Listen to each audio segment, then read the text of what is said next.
situation we are in at this time.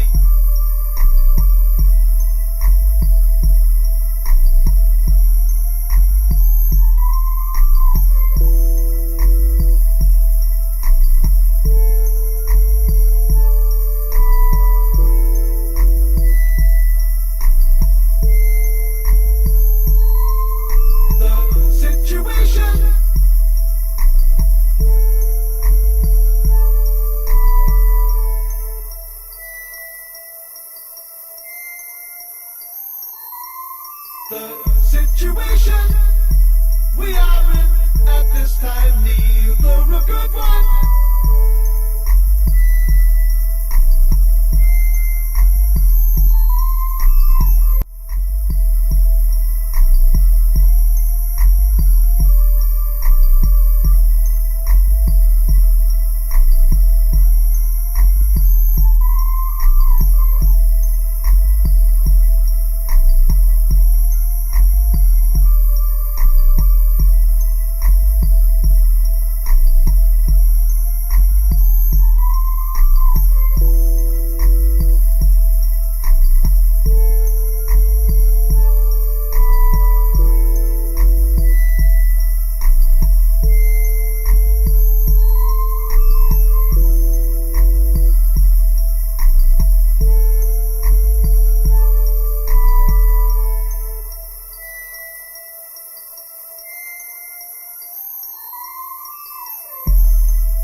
The situation we are in at this time need.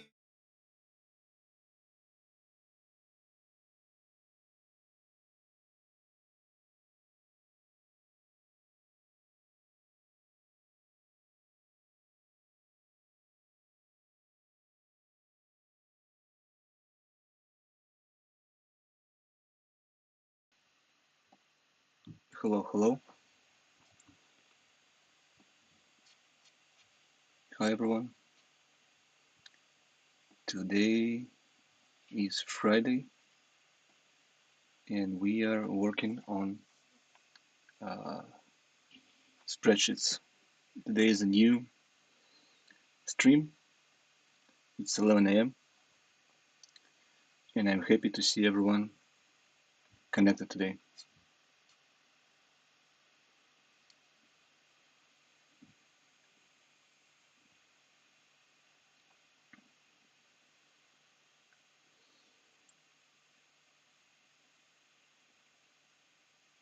This is 7th stream uh, with this new iteration of Lot, and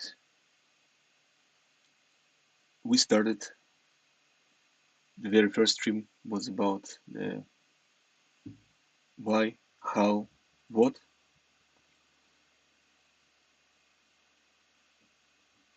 We brainstormed together, community and the machine, about why we're doing this, how we will do it, and what exactly we will be doing. One of the, besides physical subscription that a lot is known for, we also realized that we might build a self-care AI, a system that we've been envisioning for 6 years now, and there are finally tools to build that system. It's a mirror of yourself. It's a double of you that lives in the cloud and think for itself with one purpose: to give you company in everyday routine, in simple tasks. Perhaps you talk to people about life, visions, about work. You have family, friends, colleagues. You have a lot of productivity tools,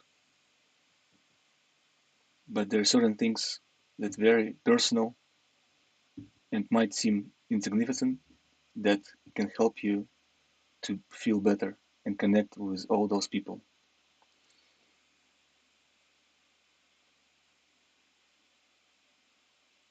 So self-care starts with mind. A mind that is healthy, that is energized, rested, clean, that allow other processes in your organism to function. That results in self-love, where you love yourself every morning and before you go to sleep. When you look in the mirror, then you choose clothes, then you use hygiene products, then you talk to people, you love yourself, you're confident. So we thought that maybe before we built a physical subscription that is known, where we would send self-care essentials every month, be it toothbrush, toothpaste, socks, underwear, soap, perfume oil, floss, mouthwash. Perhaps we can set up a relationship between you and you. So you not just subscribe to certain items that you might think that will help you feel better, but you talk to yourself and connect it to the system that enhance your everyday routine. We call it self-care AI. Before we called it me, operating system, lot OS, Ghost. There were a lot of names, but for the sake of focusing, uh, we end up calling it self-care AI. And so that was first stream. Second stream in this iteration was about challenges, and one of the challenges uh, was the cost of the system and the logical path. Should we start with physical subscription and have AI by default as a user interface? Maybe we start with AI where people can uh, start using a lot and then convert to physical subscription later. We start to work on the app. We connect it to engineers and designers, and the work began. Last few weeks, besides working on the prototype of the app that we plan to launch very soon, we've been working on costs and just understanding how much the whole thing might cost, and therefore we can determine the final price on the shelf, both for AI and self-care subscription. That's the first question. Second question, if we really start with digital product and then build physical product. So today's stream will be a little bit detailed and more of glimpse and work in progress. So you can follow me with the logic behind the company. This stream will result eventually in more outlined kind of paper document with business plan, and that paper document will result in a pitch deck where just few numbers will be presented and they'll be correlated with the vision. But today is a glimpse and work in progress, so I would like to invite you to go through some numbers.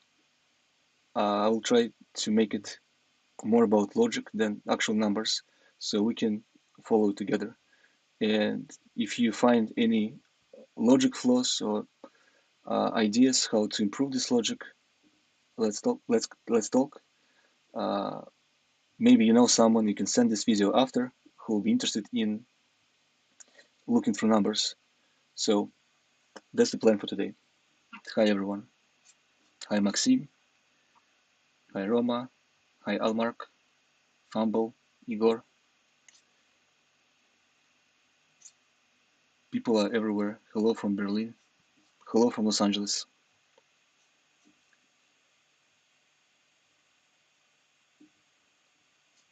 Okay, so let's start.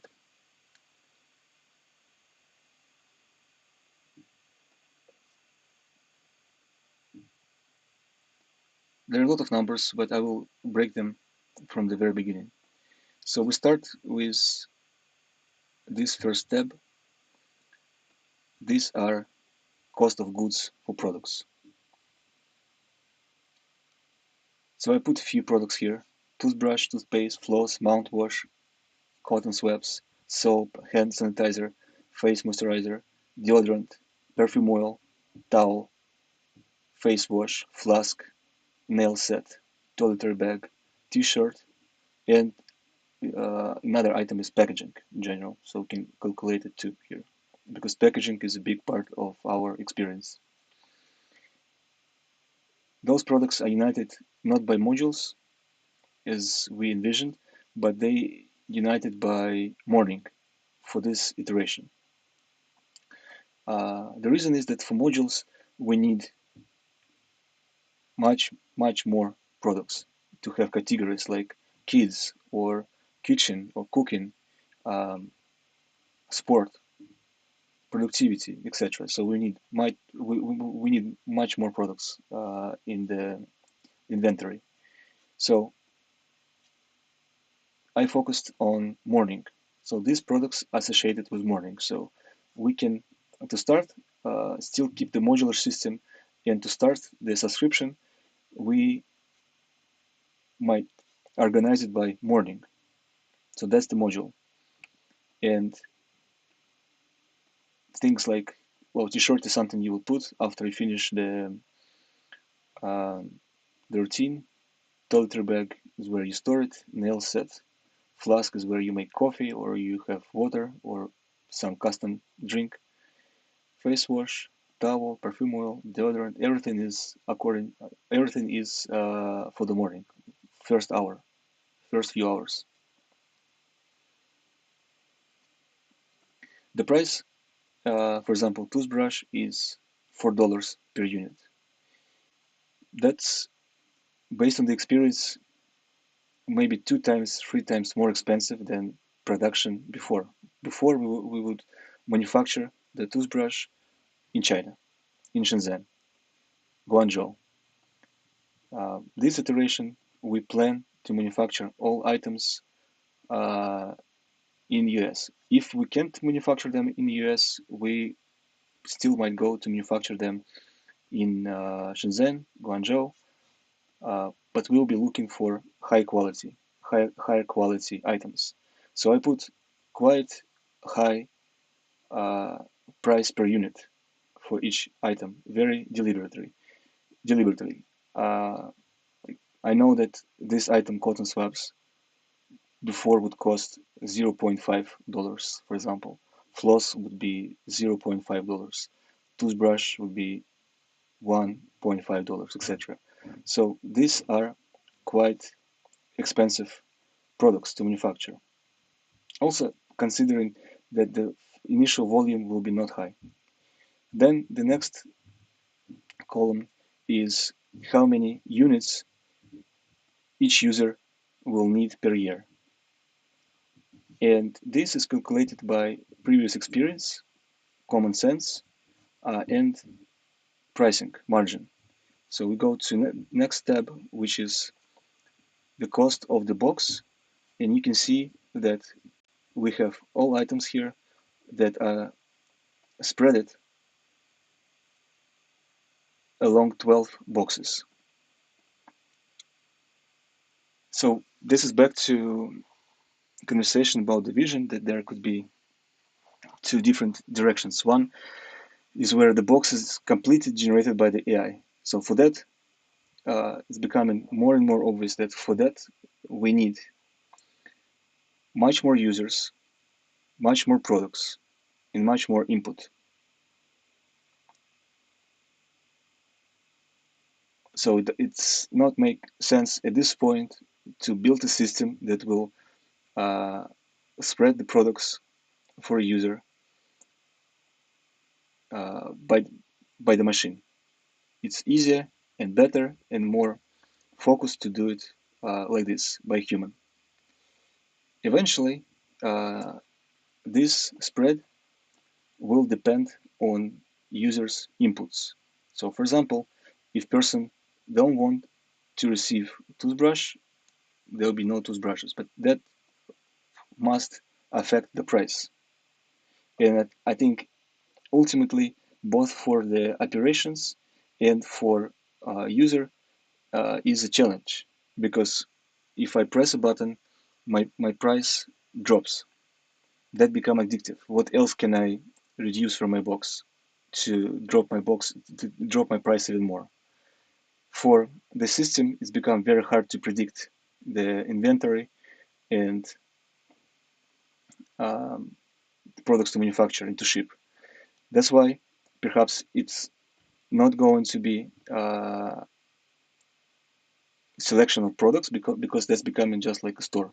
It will be selection of modules. So say this is group calls morning. Another group might call, maybe consist of the similar products, but it might be called oral hygiene. So there'll be no t-shirt, there'll be no face wash, there'll be no towel, there'll be no perfume oil, there'll be only oral hygiene products. Another one module can be called skincare. That's where some other products can be grouped into the module. So I think in that way it will be more predictable, and modular system still makes a lot of sense in that case, because it's kind of like bundles, but smarter, and that's where the machine can help a lot, because based on the feedback, the bundles can be organized. So this amount of people want to use only toothbrush, toothpaste, and floss and mouthwash. They don't want to use other products. So we can start to organize bundles and build them according to the user feedback. But for now, we have a more or less prescripted box for next 3 years. So in total, 36 boxes user might receive. We calculate the box cost based on the products that will be inside each box, and we also include margin for, as we discussed, that the moment a user switched from digital to physical, we include the margin for the AI because it costs, and we will talk about it later, that the building of digital might seem like a free app, but it costs a lot of money to build and maintain it. So we include this margin here. We also include packaging, and we include shipment. So just those three items alone, which are not, let's say, the products itself, it's more of service, packaging, shipment, and its average shipment, not worldwide. Worldwide might go to 20, 25, $30. So we calculated more of the US shipment, which is $12. And we have AI interface, so the digital layer, the system, we have packaging, and we have shipment. Just that alone is $27 of cost. And the products, for example, for the box one, is $21 of cost without calculating the assembly. So this is just cost of goods for the for the box. And you see, I spread each box based on our experience, knowing that users would typically unsubscribe before box 3 a certain amount, but if they stay after box 3, they become active users. So they continue the life maybe for 12 box and so on, and further down to 30 to 36 box. Sometimes the package would send something more expensive, like at the end of subscription and last iteration on box 12, we would send a tattoo gun that would cost us up to $20 to manufacture. So in this iteration, I tried to keep the margin healthy without going break even. So we always have at least 50% for the margin, because you'll see that the plan to price the package at $100. So once a year you would receive two times a year you would receive expensive, good quality, big accessories, not refills, but accessories, standalone products. So for example, box 3, because we want to retain user, we want the user to go to box 4, so we send a nail set. And in box 7, we send a toiletry bag that also expensive. If we include, say, the same quality of the product, not quality level of the product, like accessory, to another box, $10.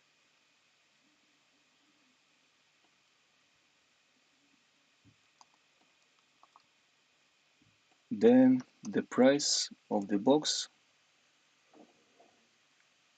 will be too high. And we still might experiment with this. And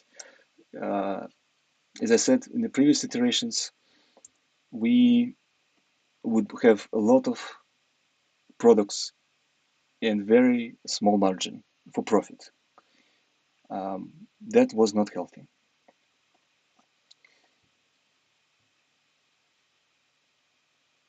It's beneficial on the first glimpse, but ultimately for scale, for long-term life, it's end up being not healthy. So we want, with this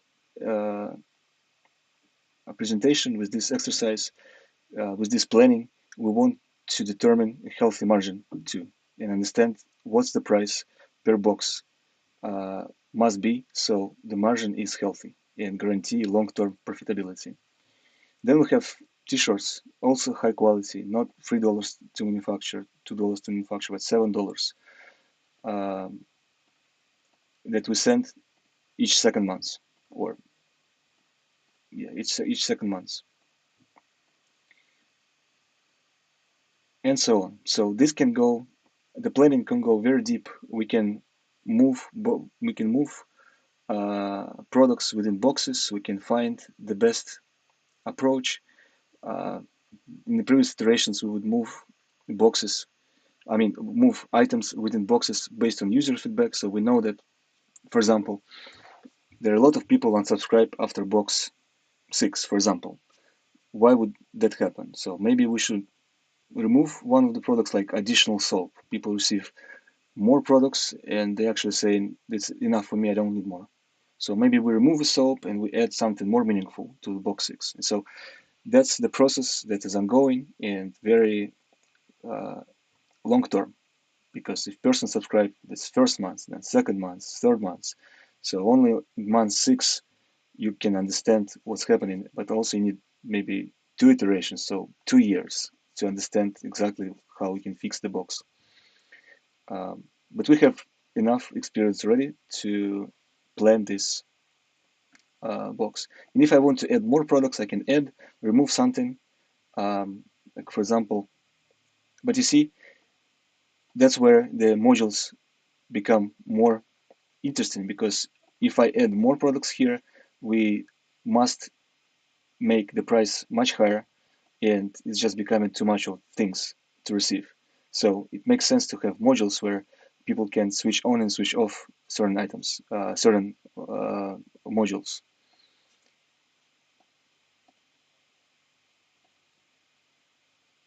So one module is, because here we mix in refills, not so much, but a little bit. We mix in refills that you will go through anyway, like toothbrush, toothpaste, floss, for example, mouthwash. It's refills. Those items come and go, with accessories that are to stay long term with you, like nail set. You can use it for the next 10 years. Toiletry bag, you can use it for the next 10 years.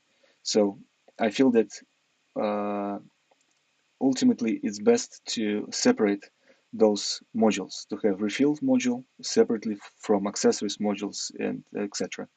So that's why I don't have clothes here. So clothes will be separate module.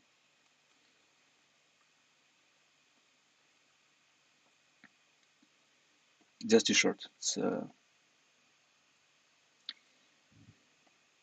And so based on this, there is frequency, which is important metric. We have 12 packages, we have 6 t-shirts, we have 1 toiletry bag, 1 nail set, 1 flask, 6 face wash, and that's what affects the price and subscription, the frequency of the items. And that's where the system will be very handy, because although like dentists recommend to change the toothbrush every 3 months, and so that's say 5 months, 5 toothbrushes per year. Someone might say that I need 8, or someone might say that I need only 2 because I use uh, Sonic toothbrush and I use this for something else, like for travel. So it's still very personal. So that adds up to around $270 per year cost of goods for one user.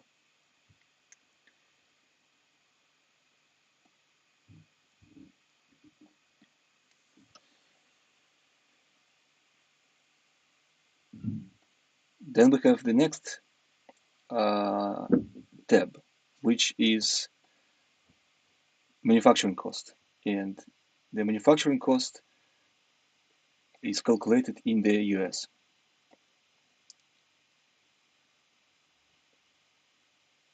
And right away, first year is more than $1 million, $1,200,000.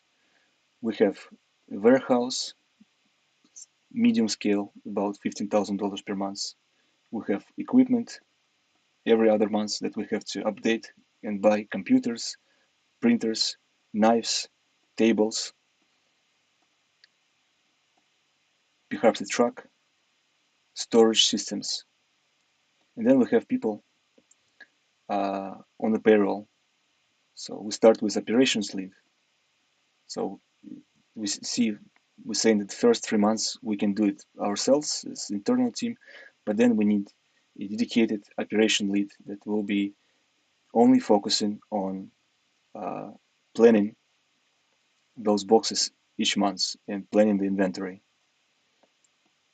And every year the cost goes up because we hire more people. So you see there are 3 operation managers and 1 operation lead, and they all kicked in the year 3.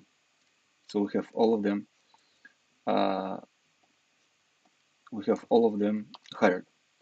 Whereas year first, we only have operation lead and operation manager. So 2 people responsible for operations. Then we have, for example, I won't go through the whole thing. It's just to show the logic. We have accountant, and here accountant is part-time. So in frequency goes higher because users goes higher, and eventually in second year we have accountant full-time. Then we have product designers. This is all only dedicated to the box. This is team not to work on AI, software, site. This is only to work on the boxes, to make sure that the products are high quality, oversee each product, oversee packaging, oversee user experience, the subscription flow. Then we have inventory operator, UX designer that will oversee the subscription flow, optimize it, makes it better. Then we have inventory operators. It's people who only do this, working on those spreadsheets and making sure that the boxes are fulfilled properly. Because sometimes you can't manufacture a certain item or it delayed, so you have to replace that item. Some items have a higher minimum quantity, so you have more of them, so you can find a way how to spread them throughout 36 boxes and so on and so forth. We have user-based operator, so this is people who only work with people who subscribe and unsubscribe, make sure that there are no mistakes because people subscribe and unsubscribe, and that's another complexity that we will discuss. We have buying manager. This is who talk to factories and uh, make sure that we have enough stock. And the vision is to manufacture items in America. Some items will be manufactured in China. Some items will be manufactured in Europe, but they all will be brought to US warehouse where they'll be assembled into the package, because one of the goals is to have package personalized, and I'll talk about it also in the next tab, which is speed. Then we have warehouse manager. So the warehouse is safe, open 24 hours.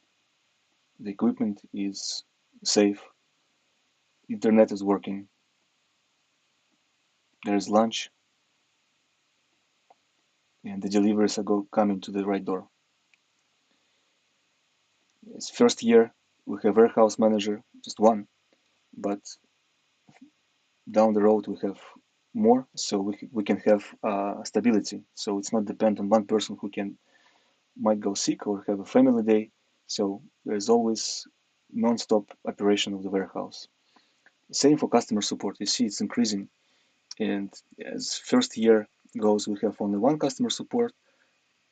Second year we have three representatives, and then uh, third year we have eight customer support. This is based on experience.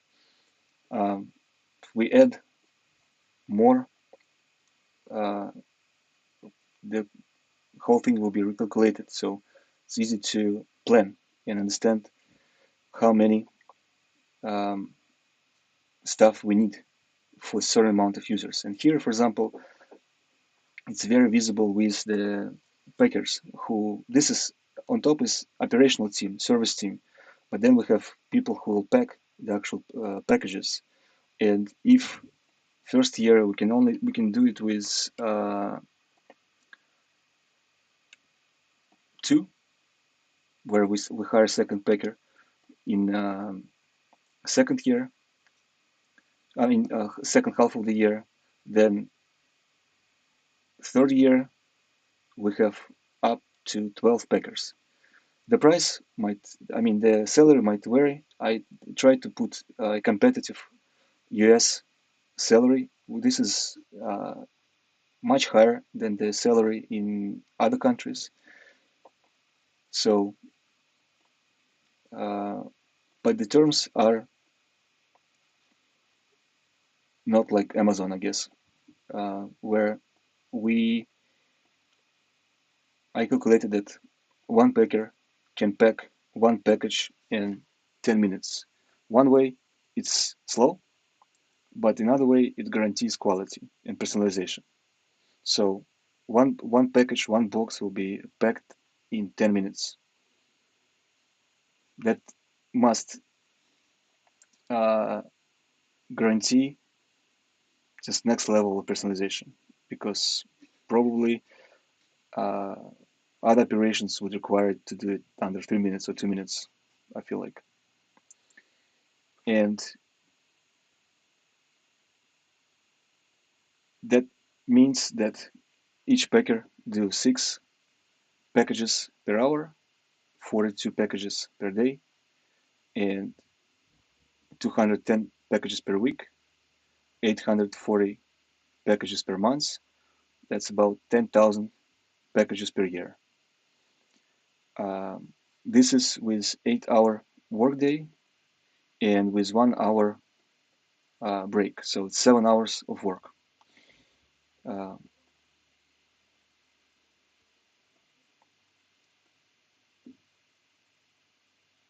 we can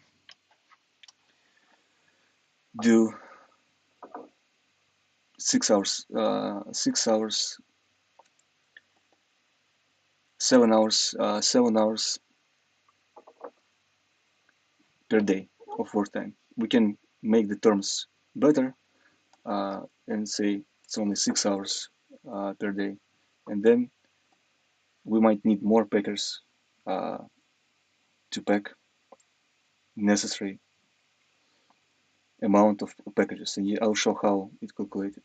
So just the total of the year drops a little bit if we reduce even for 1 hour or add 1 hour.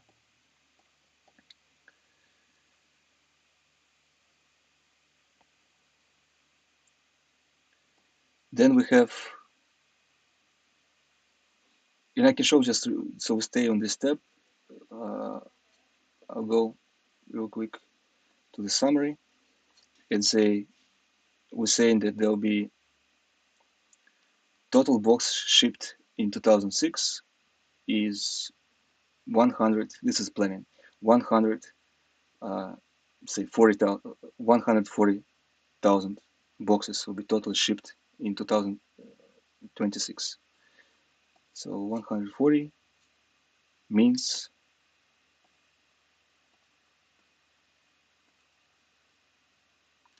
14 packers. If we reduce say we make not 7 hours of work, but only say 5 to make it very better terms. Then we might need 5 more. So it's all very doable, and that's the reason to calculate this. So perhaps we have 5 hour shift in general, but in that case we need to hire 5 more packers. So, and of course this is shifting every month to month to month. This is more broad understanding of how it will work. So it's not like we have 3 packers and we can ship 100,000 boxes. No, we need 15 packers with 6 hour shift to send 140,000 boxes per year. So this is why we doing this uh, calculation. Then we have user lifetime tab, and this tab, I would say, the most complex because this is simulation of cohorts, and cohorts are uh, a term where I'll explain in my own words how I understand it. It's say if in March the very first box that the very first batch cohorts are batches, so batches of users. So in March we will have 200 people subscribed. That's the start. That's the very first. We announced the subscription March 2024 next year. Everything is ready. We have warehouse ready. We hired the operation team, the packer team. We have we have products manufactured. We have packaging manufactured. Everything is assembled. So we have 7 more months until this moment. So perhaps we're starting tomorrow, and we have 7 months to prepare the whole thing. And say in March 2024 we're launching.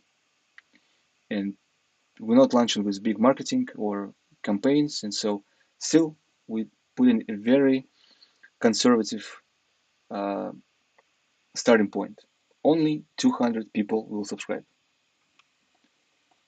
And why we're doing cohorts is we could have calculated this amount. It's basically each month people subscribing and adding more. There are more and more and more people. So next month there will be 260, and then next month there'll be uh, 338, and then etc. But in reality, from 200 people that subscribe in March, there 10% of people will unsubscribe right away. So they subscribe for first box just to see what it is, and then they cancel the subscription right away. So that means that we will have to send only 10% less, which is 180, right? Yes, 180 boxes to users. Then from the same batch, which was March, the box 3, which will be May, 30% of people unsubscribe from original price, original amount. So now we have to send to the same batch, same cohort of users, only 140 boxes. And this goes down to box 36, where we're saying conservatively that by the third year, only 10 people will stay with subscription from those 200 people. Or for example, by the end of the first year, only 80 people will stay from those original 200 subscribers. That means that 60% of original users will unsubscribe. This calls churn rate, churn, unsubscription. And that's a crucial metric to calculate subscription, because if we just calculate the amount of users, that's inaccurate. Like we can do more or less with software. here we need to know how many users left each month. And so what it gives us is that how we calculate how many boxes we need to ship in, say, July, which is fifth month of subscription. And in July, see the rate of growth of new subscribers is not that high, and this is based on very conservative how we originally would go. We originally would receive 2-3 subscriptions per day, which is 60 approximately per month. In good days, good months, we would receive 10 to 15 subscriptions per day. So I put it very conservatively, the growth first year. So in the first year, there will be only 2,285 users subscribed. But we can calculate boxes shipped based on this number because it's only subscribed for the first month. So the way to calculate, say, how many boxes we will send in July, considering that there will be new 112 users added. Just this number, not 2,000, but just 112 users will be added in July. You still calculate box 1 in July, then second box for the June batch, that's third box for the May batch, box 4 for the April batch, and box 5 for the March batch. Considering that in March batch for the box 5 only 60% user left from original number. So that's how we calculate all boxes, and you can see that the growth that I put is, as I said, conservative, because we can say that we have marketing campaign and we have um, something happened, some like influencers posted on Instagram about it, and we have millions of people visiting websites, not 10,000 to 20,000 like we will have, for example, realistically. But say someone big posted about it, there's hype going on. Someone wears a lot T-shirt before we launch the thing, etc., etc. So there are millions of people on the website, and so we're saying that say um, 3,000 people will subscribe on March.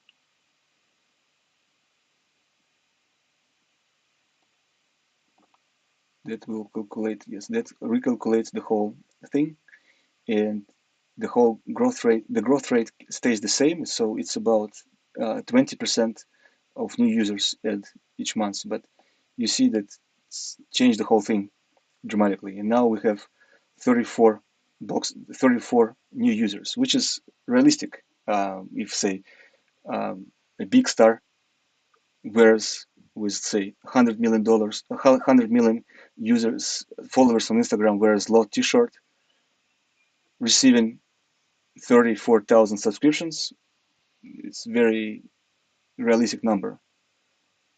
But without such push, this number seems astronomical. And still, it's interesting that with from 3,000 people that might subscribe initially, for the box 12, which is the end of the year, it's only 1,200 will stay. So the churn rate is very interesting metric and very interesting for subscription to calculate. So keeping this conservative just for this time, and we can calculate like maybe in March there'll be 50,000 subscribers, so or maybe it's only 50 or maybe only 10, so we can calculate and see how it works. Then we go into the next year where we have 1,000 new subscribers each month, and I kind of kept it for the third year too, although if we aiming for success, this should be much higher. But I'm saying that, right, conservatively, we have to keep it that the growth is still there, like 100, 200 users more each month, but we have to guarantee that every month there will be 1,000 subscribers by the end of the year 3, which seems to be a lot, but if we calculate a different window, it will be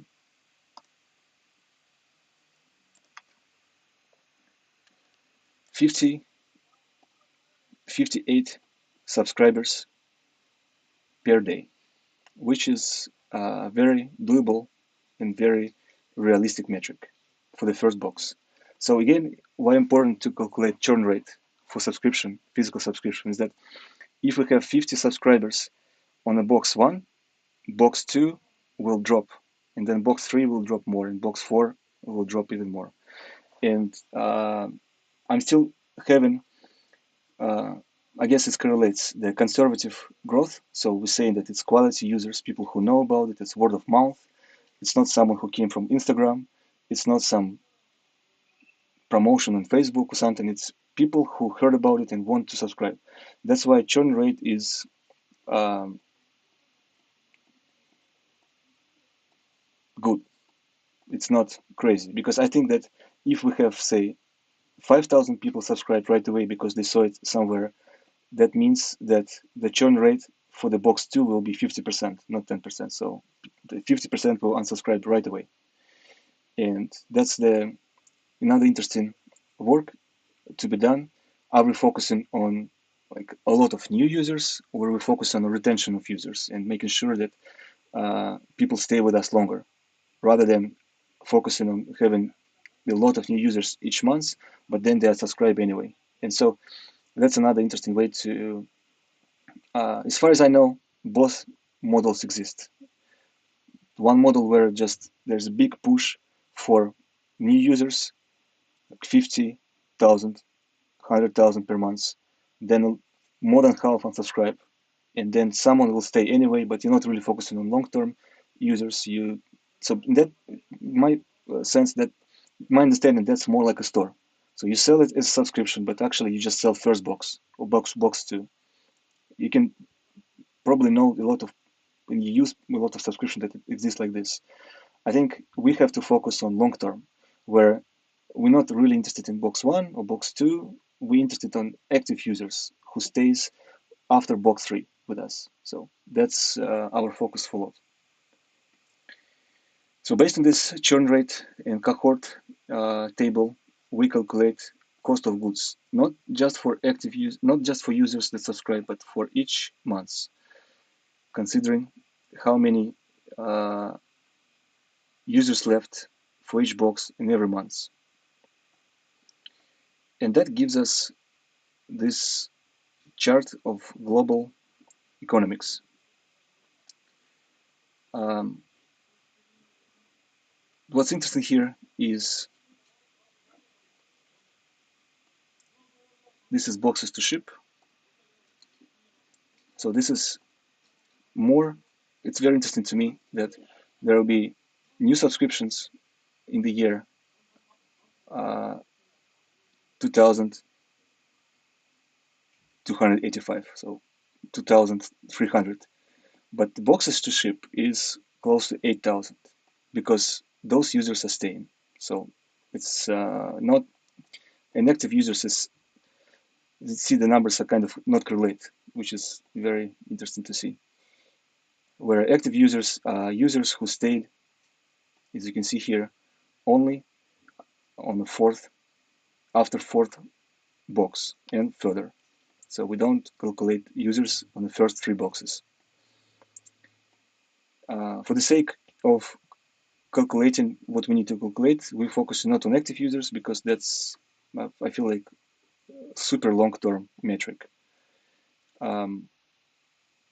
We mostly focusing on total boxes to ship, because we want to calculate how much it will cost in general, revenue and profit on boxes shipped, not on active users. And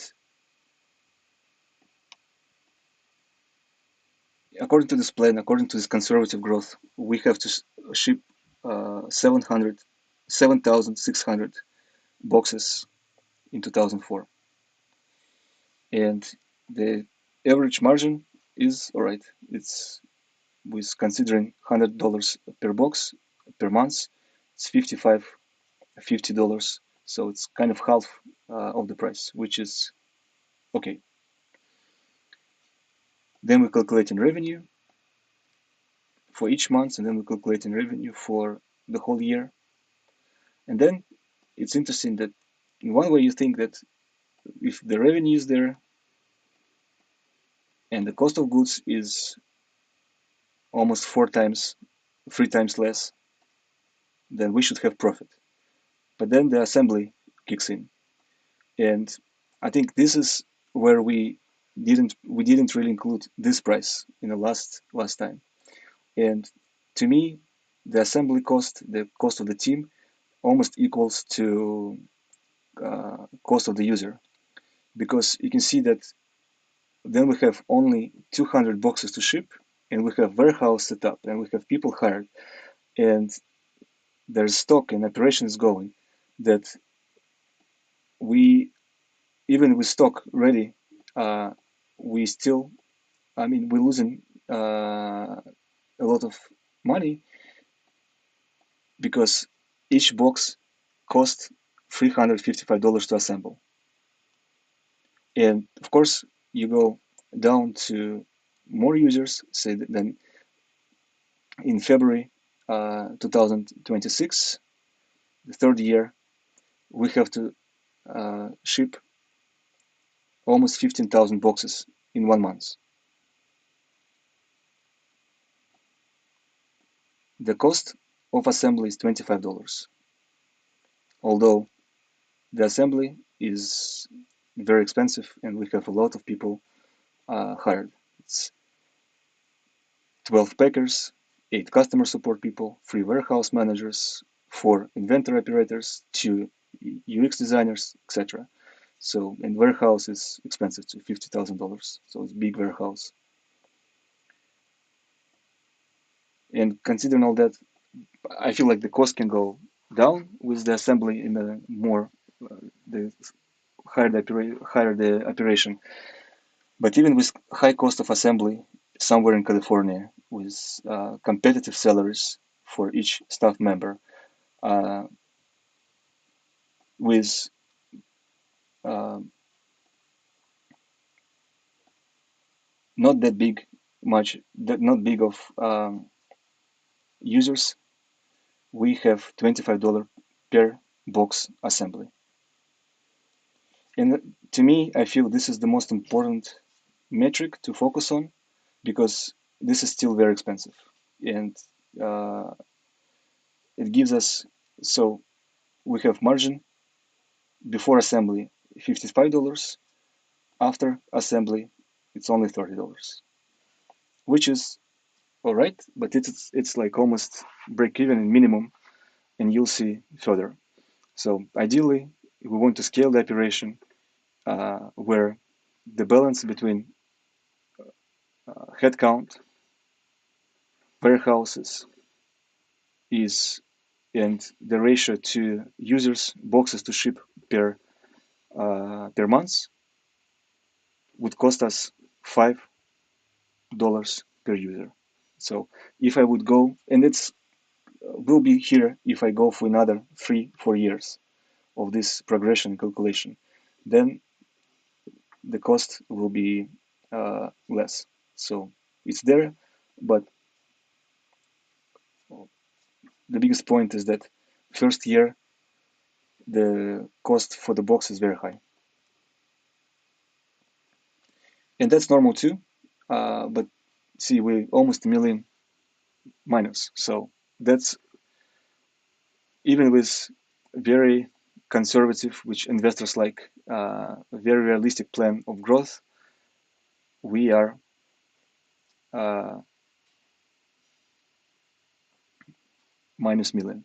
To me, that strategy is better because that means that we have investment, say 3 to 5 to 10 million, where we burn a million, but we guarantee a healthy growth of the company without scaling it too fast, without hiring too fast, without rushing the boxes, and really dedicating first year of very quality packing, very quality products, and very quality customer support.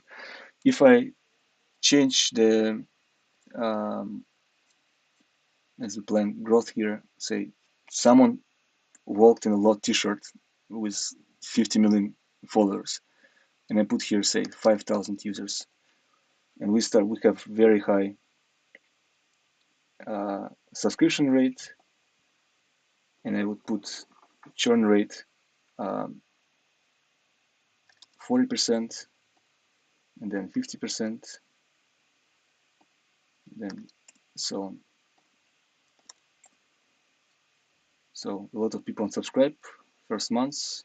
We still manage to keep 40% of people because we still quality, but 40% unsubscribe after first box, 50% unsubscribe after third box. We have 5,000 initial subscribers. That leads to 57 boxes to ship and new subscriptions in the first box. You see, in that case, we have profit. But now we have to ship right away, first year, 150,000 boxes with almost 60,000 new subscribers. Although that sounds very profitable and there's good margin for that, I feel that that's unrealistic and something will break. Either there will be not enough subscribers or we won't be able to guarantee the quality of the boxes, and therefore the churn rate right away will be very high. So 80% of people will unsubscribe, etc. So to me, although that what investors might want to ask and say, look, find a way how to acquire 60,000 users right away so we can scale the operation first year. To me, that sounds extremely unrealistic. Not because of money, not because that it's impossible to ship this amount of boxes, but because the quality is just dedication will be hard to guarantee. So I'd say that we keep, even with funding, even if everything is going extremely well, we keep conservative growth rate and uh, keep the word of mouth strategy rather than trying to acquire users at all costs.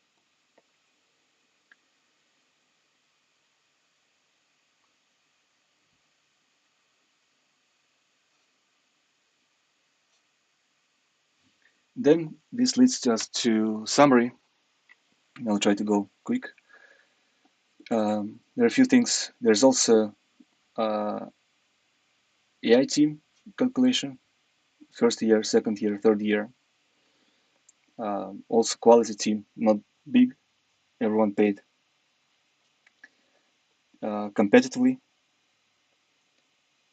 Small team, designers, full stack engineers, full stack designers that work on the digital product. And then there is AI cost. Thank you to Phil, who helped me so much in the past few weeks to find exact cost for the user. And we know the user. So there's a lot of variables and a lot of different ways to calculate the cost. So we were able to find this number. So I'm very grateful. That was one of the biggest questions, the cost of the user per month for the maintaining the artificial intelligence engine. And so we got to almost $4 per year per user, which is okay. But it adds up then we think about, so this is the cost of users according to this amount of users. I'll go like this. So the logic here is that if we start with only the app and we say that realistically 5% of users from digital product from the app will convert to physical subscription, only 5%. That means that to get this number of physical subscribers, say 2,300 physical subscribers, we need to have 43,000 app users. if we want to have in 2025 12,000 physical subscribers, we want to have 220,000 app users, and so on. We want also to have a higher user base because that spreads the cost of manufacturing of the app. The cost of the servers and OpenAI databases, hosting, Google is relatively low. Still, it's not free, as you can see. Like, so we can't just do a free app. It's impossible. Or we have $3 million to burn from investors, and then it might be free. But then what we do year fourth and year fifth and year six. So I feel like right away we must have a paid app, paid subscription. So what it means that people subscribe on $10 after third months to the app. Then they use the app. Further down the road, 5% convert from the paid app to paid physical subscription, which costs $100, where this price is included. So you don't pay 110, you pay $100, which with AI included. So that's the logic. Same here, operational cost per user goes down, more users we have. It's, without revenue, can I do it like this? Yes, without revenue, it's just loss. Even if we only bet on physical subscription and we say that app will be free, no revenue from app, here we see that physical subscription will not cover the cost of the AI.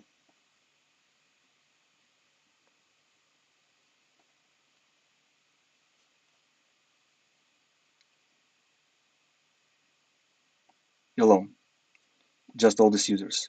So what we have here is how we calculate it. All users on uh, digital minus these users on physical because they already included. So that's how we get to these numbers.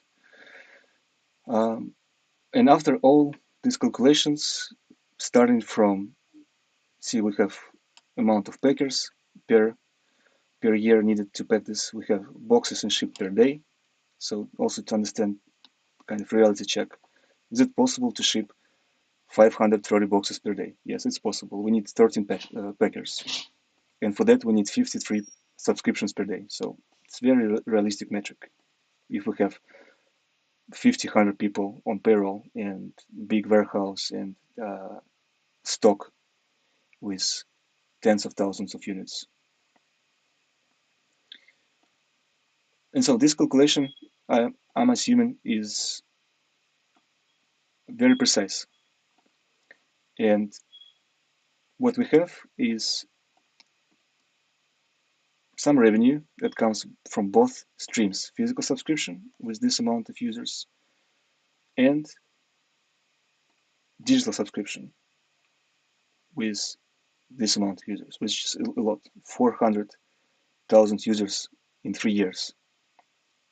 That's what we need. We have to guarantee for the good growth. Otherwise, we can't stay on 1,000 users for years. It's I can put it here. It will be just minus minus minus. It's kind of breaks the thing.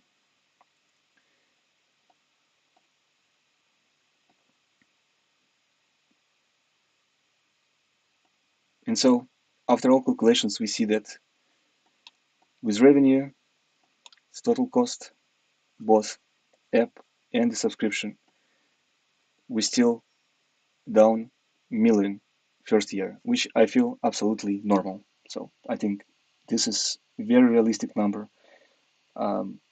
This is not a loss. This is money to burn, investment, in order to break even next year and some profitability year 3, and the margin start to grow. But the margin is still very small, and of course it will be bigger and bigger year after year. So after 6 years, it might come to 50% with all optimization, and the revenue will be much higher. But of course, the cost will be much higher too. So the average churn rate is 30%. Here is interesting. If I put, say, $2 per subscription, we lose a lot of money. If I put 20, we make more, but it's not really. We make more, but it's not really saving the situation. So what I think is realistic is price for considering these numbers, that it's quality. So churn rate is, so if people subscribe, they know what they're doing. The price is high. The conversion to physical subscription from $10 to say $200 or $150 is more realistic to me. And then the profit goes higher and the margin become healthier already in year 3. So I played with numbers, and we can play with churn rate and assembly cost, operational cost, growth. But the conclusion I come is that we can launch it with $100 subscription, but we have to. I feel that long term, 150 and higher is better price. Just guarantees more stability and covers force majeures and etc. So I feel that it's okay to put conversion rate even lower. That and focus on more users for the app, the paid app, and the plan could be this: you download the app, you um, use it 3 months for free, and fourth month is paid or it's pauses. And if you pay the app for the fourth month, that you see the value there and you want to continue, for us that will be important metric. If it's free, even if we have investment of 10 million, we'll burn those 10 million in 3 years, and we still have to find the monetization option. So I feel that starting right away with paid app is a way to go, considering it's AI, something that will be very smart and gives you a lot of value. Also, I'm thinking this logic will allow that people try the app for 3 months for free, and they either go for paid app subscription or for physical subscription. So people might go for physical subscription right away, and in that case, the app will be included. But realistically, it is very hard to sell 1 million subscriptions. It's something from 10 to 15 years from now, or 7 years from now per year. Considering churn rate will be high, so having 1 million active users on physical subscription is a very hardcore goal, which is of course we're after eventually. But having 1 million app users paid is doable. So I think that's the focus, because that will, with even smallest conversion rate of 2%, guarantees good revenue. And it's interesting that the profit with this amount of users with paid subscription, it kind of all start to make sense, because the profit comes not from the app, which is still profitable, but the majority profit comes from the subscription. So if we grow the number of app users, we automatically grow the number of quality physical subscription. And to me, that's the biggest value proposition of this system, business-wise, is that we guarantee paid subscribers, not just active users, not just people who try the app or buy it one time, but digital subscribers paid that have a path for further upgrades to subscribe to physical products where we focus on retention, and those users can become long-term subscribers. This is very bulletproof model to me, because if you put 10 years or 15 years ahead, it's a cycle of people that stays with the product for 2, 3, 4 years, can come back to digital and go back to physical and stays with the system for a long time compared to one-off sales. So you can see that this is way different from just sales of the products, put in a store, sell products. This is a fluid system that builds relationship with people. And to me, it's interesting that it's long term. You have to plan long term. You have to plan relationship with users long term and be ready for smaller amount of user base, but with higher retention rate.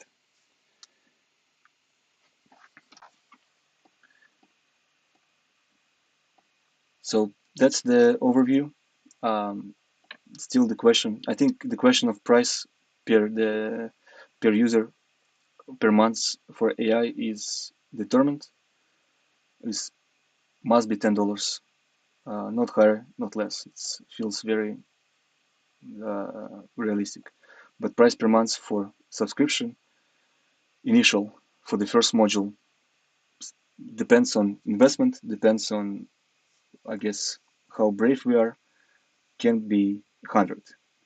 But without having funding that is set for 10 years, or a path to funding that's set for 10 years, I think risking in going with $100 per month is risking. I think realistically it should be higher. So um, there are more interesting data that we can extract from these calculations.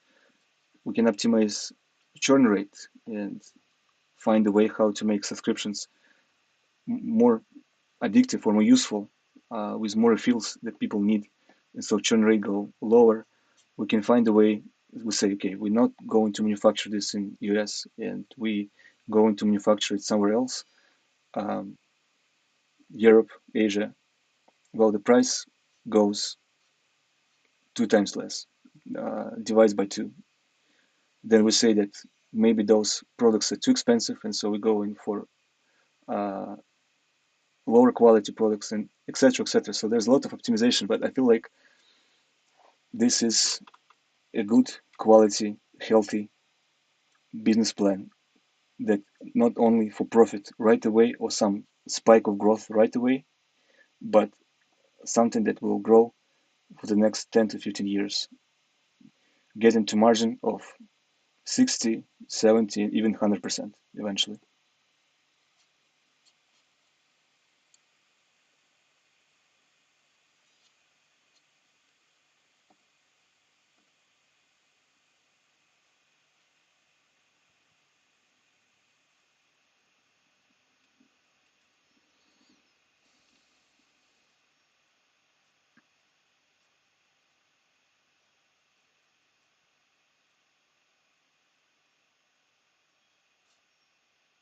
June is asking, what about messing with the quantity of items? Um, yes, we can try that too. We can, but I tried it, and what happens because of the accumulation of the churn, I mean of the cohorts. So every box. So if we say reduce box 3 and make it smaller, and then we make smaller box 6 and box 12, ultimately in the whole cohort system, it won't really make that much of a difference. So you have to reduce all boxes, because if we send 30% of box 3, we're still sending 20% of box 1, and etc. So it's the whole cohort system. Um, in general, reducing the amount of units within box will help, but not significantly. So because on a scale, uh, cost of goods is not that big. The hardest part is operations. It's more expensive, and cost of goods are relatively good to profit. I mean, to revenue anyway. So um, if we go for the full optimization, so we reduce price of all items, and then we reduce amount of items within boxes in general throughout the year, then it would work. But I don't think it will be that much.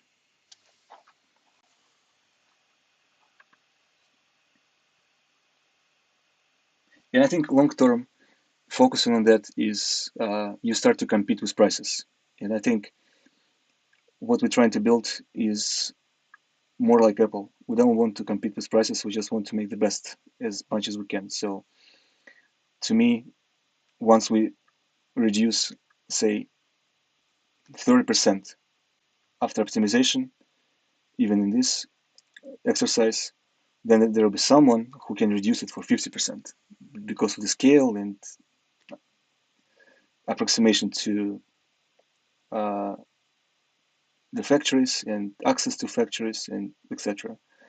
So I feel that focusing on user experience, on the AI system, and healthy conversion, so like it will make to you, it's not like we push the subscription, like subscribe.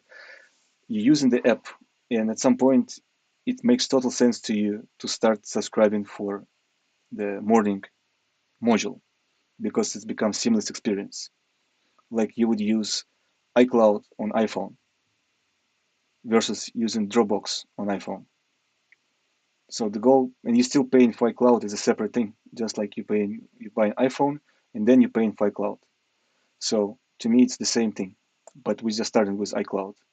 So, but it will make sense for you to use iPhone, like it just will be seamless experience. So I think that's the focus.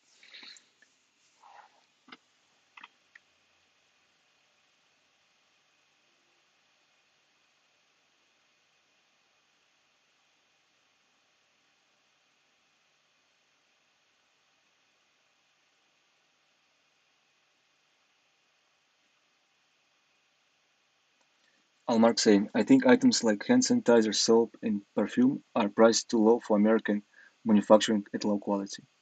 So yeah, that's so it's might go even higher.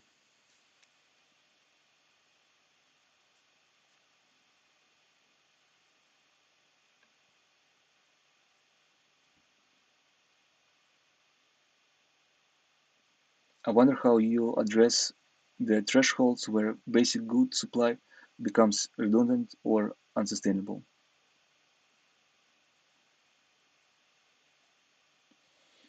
That's the system that can help. Um, there should be predictions for the calculation where if person want less of refills, perhaps there's a new module. So I think that's how we will solve it because that's what would spike the churn, where it's not necessarily people unhappy with product. It's rather it's just even more than they expect. Like there's more soap that I needed. There's more refills that I needed, and people would unsubscribe. So is it negative or positive metric that people have enough? Uh, General is good. We send enough, but for metric business, it's not good because we want to retain persons. So at certain months, certain box, we want to send just enough and make sure that we know how much we send. And as far as I know, based on the conversations with other founders, subscription, that is the hardest problem still. Is it too much or too low?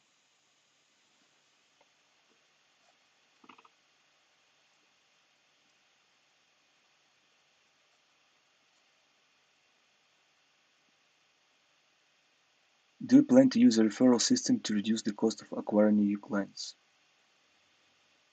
It's a good question.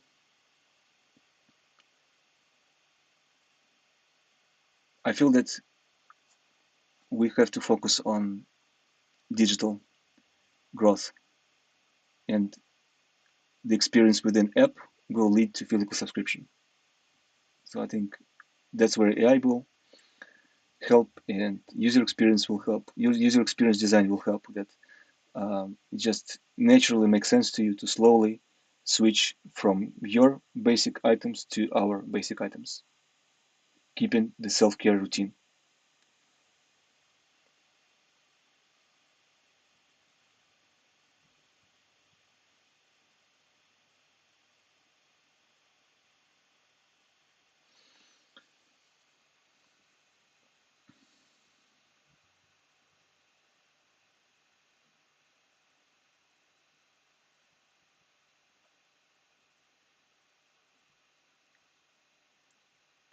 This, yes, it's interesting.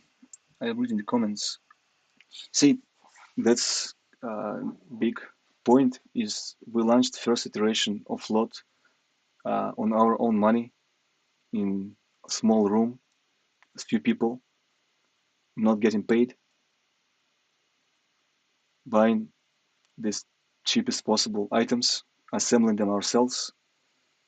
That run for 3 years.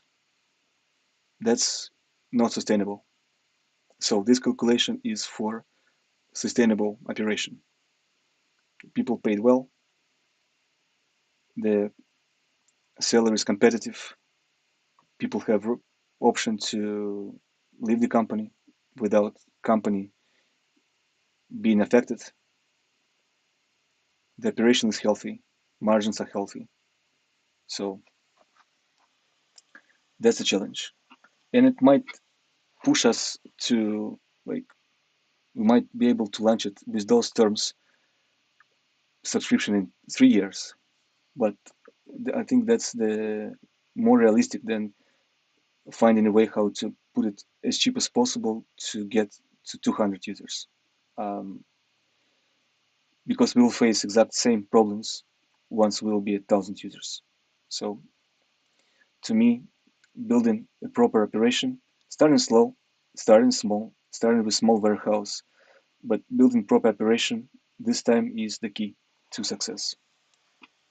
So that's why perhaps focusing on the digital product as the initial start is right strategy, because this is something that does not require brick and mortar uh, operation.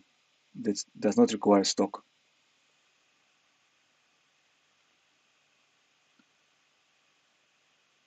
And you see from something that we also overlooked at the first iteration, that 50% of the margin goes to packaging, shipment, operation, and assembly, not just cost of goods. So if we remove those $30 from uh, the box price, then we might add quality up to $30, higher prices and everything. So um, that you don't have with digital product. You don't have packaging and shipment. That's by itself around $20.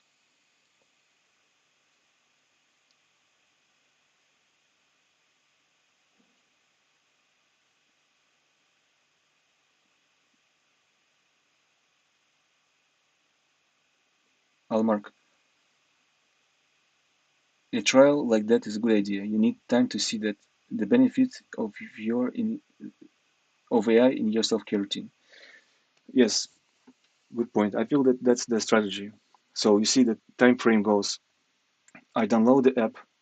I give it 3 months just for myself to get familiar, get introduced, and build relationship with the AI. If there's value and I can see the value, and that's on us. So first 3 months, we promise that there will be value. People subscribe to $10 per month. Then people, I feel, would stay for another couple of months, and double checking the value, and if it's there, they say, I'm paying $10 already. Maybe I should try to pay 100. In that case, 90, right in mind, because 10 will be included, and try the products because I saw the packaging, the delivery, and the quality of products is amazing. This app gives me so much value already, so perhaps I will try to plug in their toothbrush and their soap and have more benefits of the self-care routine. So it's very long-term proposition, but I feel that's the strongest. It's like Phil called it slow-mo UX, slow-mo user experience. I feel that's one of the biggest value propositions of lot in general. Gives sense of stability rather than a rushed app, something that you download and delete and forget about it. So to me, that's the biggest value proposition.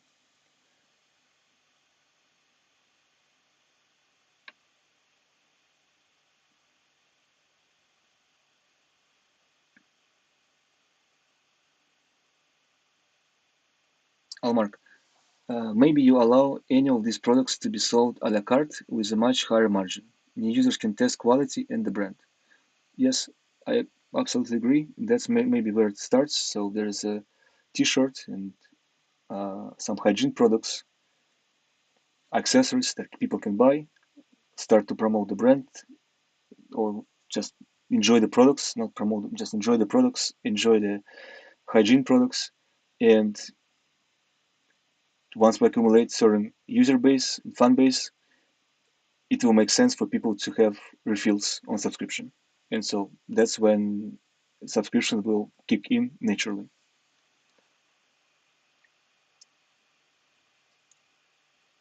So yes, 100%. I think store first before subscription, in the middle of the app store subscription.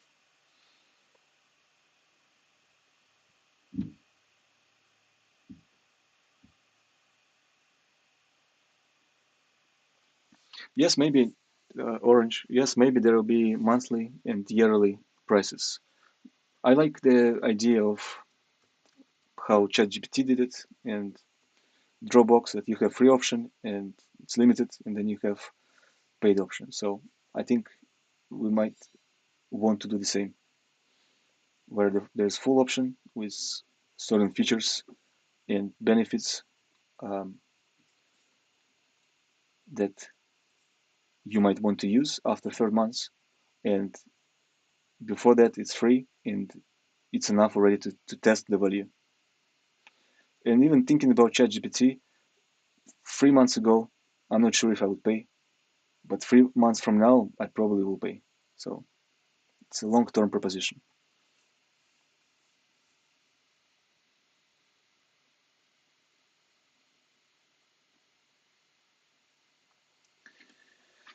Right. So I'm very grateful for everyone to connect this time.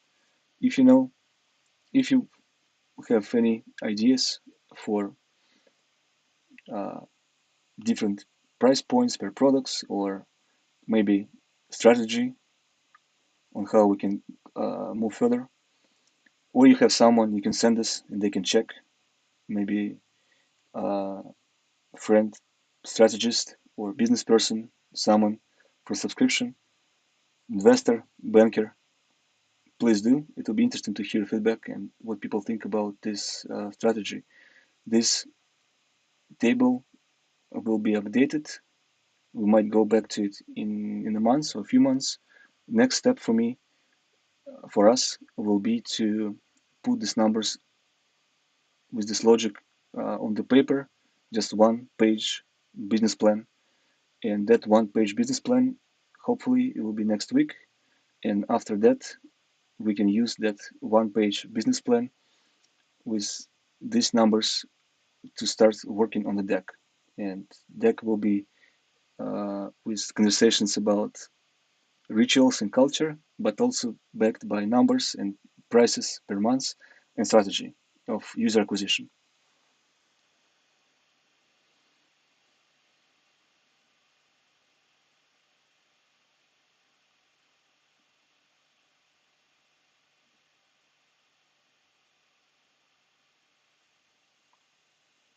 So let's talk soon. Thank you very much. All the best.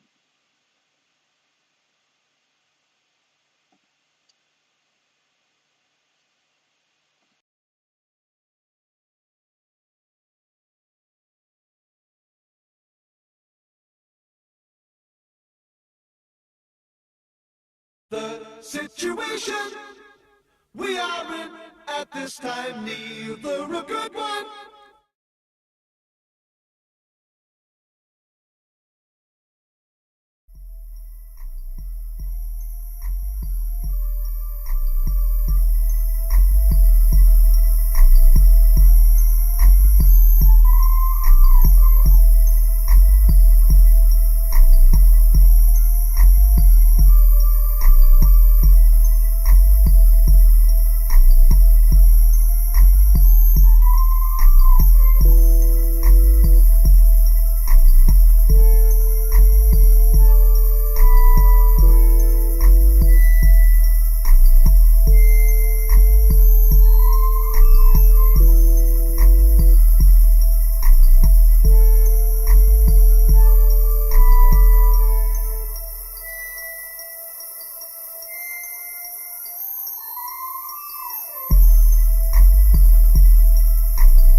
we are in at this time, neither a good one.